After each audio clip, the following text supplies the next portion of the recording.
રાજ્યના 43 તાલુકામાં આજે વરસાદ નોંધાયો છે અને નવસારીના ચીખલી તાલુકામાં તો 3 ઇંચ વરસાદ ખાબક્યો છે। આ તરફ સુરતના પલસાણા તાલુકામાં 2.5 ઇંચ વરસાદ નોંધાયો।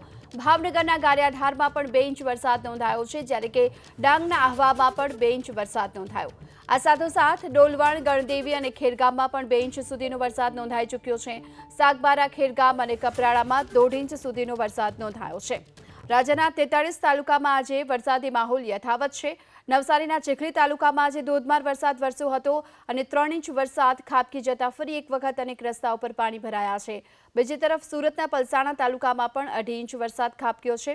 ભાવનગરના ગારિયાધારમાં પણ 2 ઇંચ વરસાદ નોંધાયો છે। તેની સાથોસાથ ડાંગના આહવામાં પણ 2 ઇંચ વરસાદ પડ્યો। ડોલવણ, ગણદેવી, ખેરગામ, સાગબારા, ખેરગામ અને કપરાડામાં પણ 1.5 ઇંચ વરસાદ નોંધાયો છે। તો આ તરફ લાંબા વિરામ બાદ ફરી એકવાર અમરેલી જિલ્લામાં વરસાદ વરસ્યો। અમરેલીના સાવરકુંડલા શહેર અને ગ્રામ્ય વિસ્તારોમાં વરસાદની શરૂઆત થઈ છે। સાવરકુંડલાની સાથોસાથ આસપાસના બાઢડા, જાબાળ, ગાધકડા, ઘનશ્યામનગરમાં વરસાદ વરસ્યો। સાથે જ આત્સંગ, આંબરડી, ગોરખડા અને સેંજળ સહિતના ગામોમાં વરસાદની શરૂઆત થઈ છે। ક્યાંક ધીમી ધારે તો ક્યાંક ધોધમાર વરસાદ વરસી રહ્યો છે। લાંબા વિરામ બાદ વરસાદથી ખેડૂતો પણ ખુશખુશાલ જોવા મળ્યા।